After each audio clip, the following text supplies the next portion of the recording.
ছোট বন্ধুরা, ছুটি প্রেজেন্টসে তোমাদের সবাইকে স্বাগত। আমাদের আজকের গল্প সুকুমার রায় রচিত ব্যাঙের রাজা। গল্পটি আমরা নিয়েছি বহুরূপী নামক গল্প সংকলন থেকে।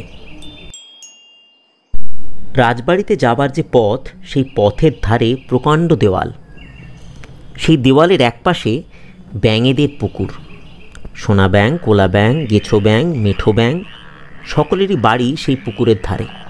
ব্যাঙেদের সর্দার যে বুড়ো ব্যাঙ, সে থাকে দেওয়ালের ধারে একটা মরা গাছের ফাটলের মধ্যে, আর ভোর হলে সবাইকে ডাক দিয়ে জাগায়, আয় আয় আয়, ক্যাঁক ক্যাঁক ক্যাঁক, দেখ দেখ দেখ, ব্যাং ব্যাং ব্যাং ব্যাঙাচি। এই বলে সে অহংকারে গাল ফুলিয়ে জলের মধ্যে ঝাঁপ দিয়ে পড়ে, আর ব্যাঙগুলো সব যাই যাই যাই, থাক থাক থাক বলে ঘুম ভেঙে মুখ ধুয়ে দাঁত মেজে পুকুর পাড়ে সভায় বসে।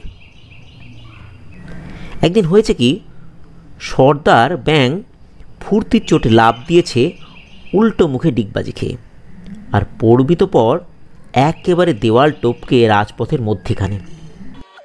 রাজা তখন সভায় চলেছেন, সিপাহী শান্ত্রী লোক লস্কর দলবল সব সঙ্গে চলেছে।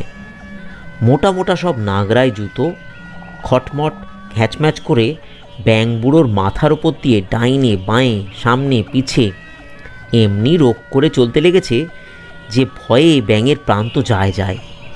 হঠাৎ কোত্থেকে কার একটা লাঠি না ছাতা না কিসের গুঁতো এসে এমনি ধাঁই করে ব্যাঙের গায়ে লেগেছে যে সে বেচারা ঠিকরে গিয়ে পাথরের ধারে ঘাসের ওপর চিৎপাত হয়ে পড়েছে। ব্যাঙ বুড়োর খুব লেগেছিল, কিন্তু হাতও ভাঙেনি, পাও ভাঙেনি। সে আস্তে আস্তে উঠে বসল, আর চারদিকে তাকিয়ে দেওয়ালের গায়ে একটা ফাটল দেখে তাড়াতাড়ি তার মধ্যে ঢুকে পড়ল।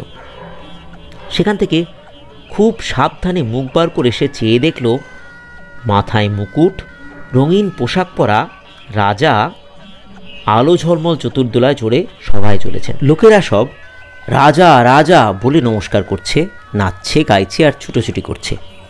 আর রাজা মশাই চতুর্দোলায় বসে খুশি হয়ে এর দিকে তাকাচ্ছেন, ওর দিকে তাকাচ্ছেন, আর কেবলই হাসছেন। তাই দেখে ব্যাঙের বড় ভালো লাগলো। সেও দুহাত তুলে নমস্কার করতে লাগলো আর বলতে লাগলো, রাজা রাজা রাজা রাজা রাজা রাজা রাজা। তার মনে হলো রাজা মশাই ঠিক যেন তার দিকে তাকিয়ে ফিক করে হেসে ফেললেন। তখন ব্যাঙ কাঁদো কাঁদো হয়ে নিঃশ্বাস ফেলে ভাবল, আহা, আমাদের যদি একটা রাজা থাকতো। তারপর ঘুরে ঘুরে পথ খুঁজে খুঁজে ব্যাঙ যখন বাসায় ফিরল, তখন প্রায় সন্ধে হয়ে এসেছে। সবাই বললে, সর্দার বুড়ো, ও সর্দার বুড়ো, সারাদিন তুমি কোথায় ছিলে? আমরা যে কত ডাকলাম, কত খুঁজলাম, তুমি তো কই সাড়াও দিলে না। সর্দার হেসে বললে, চুপ চুপ চোপড়াও, রাজা দেখতে গিয়েছিলাম। তাই শুনে ব্যাঙেরা সব একসঙ্গে, রাজা কে ভাই, রাজা কে ভাই বলে চেঁচিয়ে উঠল।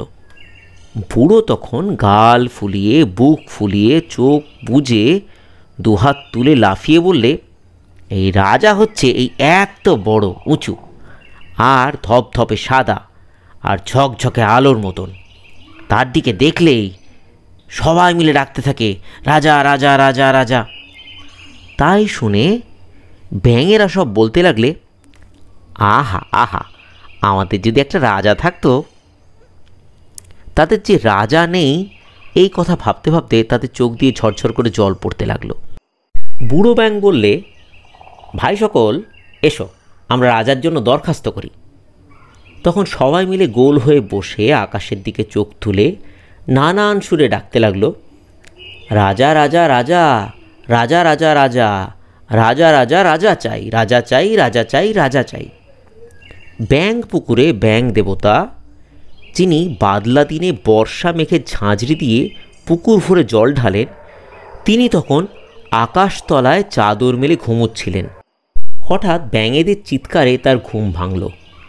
তিনি চারিদিকে তাকিয়ে বললেন, বৃষ্টিও নেই, বাদলাও নেই, মেঘের কোনো চিহ্নও নেই, এই বাচ্চারা সব চেঁচাও কেন? ব্যাঙরা বললে, আমাদের রাজা নেই, রাজা চাই। দেবতা বললেন, এই নে রাজা, বলে মরা গাছের একখানা ডাল ভেঙে তাদের সামনে ফেলে দিলেন।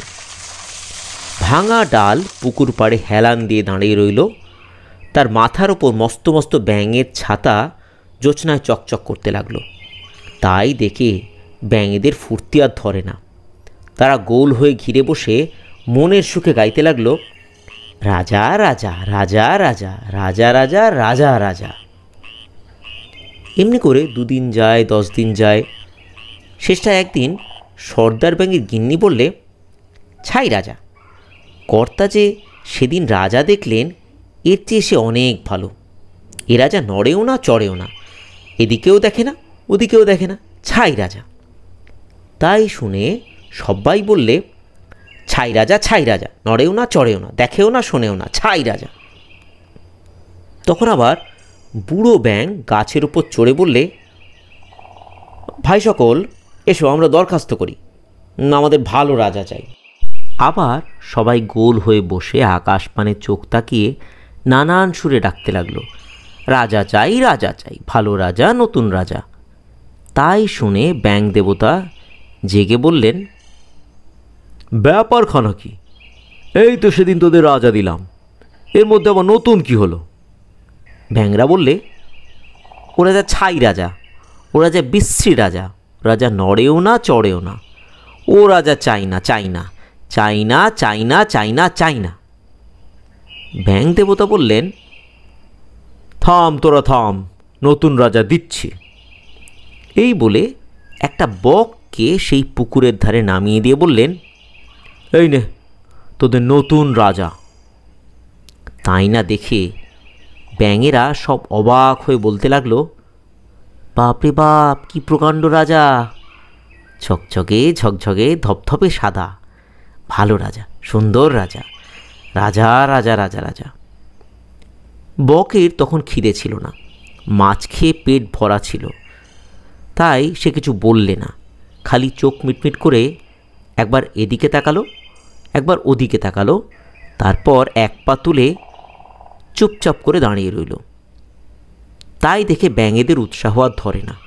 তারা প্রাণ খুলে গলা ছেড়ে গাইতে লাগলো। সকাল গেল, দুপুর গেল, বিকেল হলো, সন্ধে হলো, তারপর খুটখুটে অন্ধকার রাত্রি এলো। তখন ব্যাঙেদের গাওয়া বন্ধ হলো। তার পরের দিন সকালবেলায় উঠে যেমনি তারা গান ধরেছে, অমনি বক রাজা এসে একটা গোবদা মতন মোটা ব্যাঙকে টপাস করে মুখের মধ্যে পুড়ে দিয়েছে। তাই দেখে ব্যাঙেরা সব হঠাৎ কেমন মুষড়ে গেল। তাদের রাজার রাজা গান একেবারে 5 সুর নেমে গেল। বক রাজা ব্যাঙটিকে দিয়ে জলযোগ করে একটি ঠ্যাং মুড়ে ধ্যান করতে লাগলেন। এমনি করে এক এক বেলায় এক একটি করে ব্যাঙ বক রাজার পেটের মধ্যে যায়। ব্যাঙ মহলে হইচই লেগে গেল। সবাই মিলে সভায় বসে যুক্তি করে বললে, এটা বড় অন্যায় হচ্ছে, এই রাজাকে বুঝিয়ে বলা দরকার, সে হলো আমাদের রাজা, সে এমন করলে আমরা পালাই কোথা? কিন্তু কে বুঝিয়ে বলবে? সর্দার গিন্নি বললেন, তার জন্য ভাবছিস কেন, এতে আর মুশকিল কিসের, এই দেখ না, আমি গিয়ে বলে আসছি। সর্দার গিন্নি বক রাজার পায়ের সামনে গ্যাঁট হয়ে বসে হাত মুখ নেড়ে কড়কড়ে গলায় বলতে লাগলেন, ও রাজা, তোর ভাগ্যি ভালো, তুই আমাদের রাজা হলি। তোর চোখ ভালো, মুখ ভালো, ঝকঝকে রং ভালো, তোর 1 পাও ভালো, 2 পাও ভালো, কেবল ওইটি তোর ভালো নয়, তুই আমাদের খাস কেন? শামুক আছে শামুকখানা, পোকামাকড় প্রজাপতি, তাও তো তুই খেতে পারিস, রাজা হয়ে আমাদের খেতে চাস? ছ্যা ছ্যা ছ্যা ছ্যা, রাম রাম রাম রাম, অমন আর কক্ষণও করিস নে। বক দেখলে তার পায়ের কাছে দিব্যি একটা নাদুস নুদুস ব্যাঙ, তার নরম নরম গোলগাল চেহারা, টপ করে বক রাজার জিভ দিয়ে 1 ফোঁটা জল গড়িয়ে পড়ল আর খপ করে সর্দার গিন্নি তার মুখের মধ্যে মিলিয়ে গেলেন। ব্যাঙেদের মুখে আরেকটি কথা নেই। সবাই তাড়াতাড়ি চটপট সরে বসে বড় বড় হাঁ করে তাকিয়ে রইলে। পরে সর্দার ব্যাঙ রুমাল দিয়ে চোখ মুছে বললে, পাঁজি রাজা লক্ষ্মী ছাড়া দুষ্টু রাজা। তাই শুনে সবাই একসঙ্গে আকাশ ফাটিয়ে চেঁচাতে লাগলো, পাজি রাজা দুষ্টু রাজা, চাই না চাই না চাই না চাই না চাই না, রাজা চাই না রাজা চাই না। ব্যাঙ দেবতা জেগে বললেন, তোর চাই, আবার কি হলো? ব্যাঙেরা বললে, বাপরে বাপ কি দুষ্টু রাজা, নিয়ে যাও নিয়ে যাও নিয়ে যাও। তখন ব্যাঙ দেবতা হুশ করে তাড়া দিতেই বক রাজা পাখা মেলে উড়ে পালালো। আর ব্যাঙেরা সব বাসায় গিয়ে বলতে লাগলো, ক্যাঁক গ্যাঁক গ্যাঁক, বাপ বাপ বাপ, ছ্যা ছ্যা ছ্যা, রাজা টাজা আর কক্ষণও চাইব না। ছোট বন্ধুরা, তোমরা এতক্ষণ শুনছিলে সুকুমার রায় রচিত ব্যাঙের রাজা। ঈশপস ফেবলেও আমরা এরকম একটি গল্প পাই। গল্পটির নাম the frogs and their king. সম্ভবত সুকুমার রায় সেই গল্পেরই বাংলা তর্জমা করেছেন এবং নিজের মতো করে। বন্ধুরা, তোমাদের ভালো লাগলো তো? বন্ধুরা, আমাদের এই উপস্থাপনা ভালো লাগলে অবশ্যই সাবস্ক্রাইব বাটনে ক্লিক করো আর বেল আইকন প্রেস করো।